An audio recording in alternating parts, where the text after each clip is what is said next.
So అలా మిమ్మల్ని చాలామంది ఇబ్బంది పెట్టారు అయితే.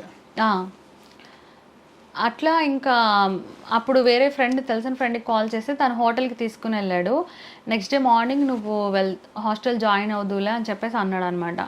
And he is also doing romance. అట్లా ఫస్ట్ టైము అతను కలిసాడు అనమాట. 2 సార్లు 3 సార్లు మిస్ అయ్యి కలిసేది ఉండే వేరే వాళ్ళు కానీ. సో అట్లా ఇంకా fourth person first time meet అయ్యారు.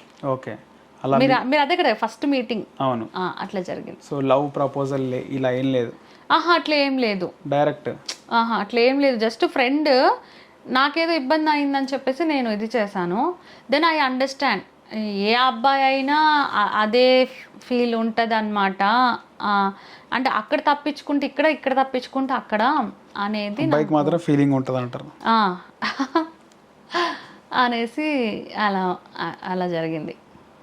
సో అలా ఆయనతో కలిసారు. దాని తర్వాత దాని తర్వాత వేరే బాయ్ ఫ్రెండ్ ఉండే ఒక అతను, రాజేష్ అని చెప్పేసి. వెంటనే అంటే అదే కొద్దిగా గ్యాప్ తర్వాత ఇంకా అతను నాకు కొద్దిగా హెల్ప్ఫుల్గా ఉండేవాడు అనమాట. ఇంకా అతను నేను దాదాపు ఒక 1.5 year కలిసి ఉన్నాం. తర్వాత అతను వేరే అమ్మాయికి మ్యారేజ్ చేసుకున్నాడు, నన్ను చేసుకోలేదు. ఇక తర్వాత మ్యారేజ్ చేసేసుకున్న తర్వాత కూడా టచ్లోనే ఉన్నాం అన్ని రకాలుగా.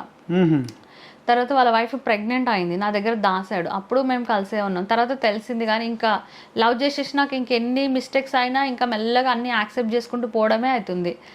తర్వాత వాళ్ళకి బిడ్డ పుట్టారు, ఆ తర్వాత కలిసే ఉన్నాం. ఆ తర్వాత మళ్ళీ ఇంకెట్లా ఏదో ఇంకా విడిపోయినాం అట్లా అనేసి. ఓకే, అట్లా జరిగింది.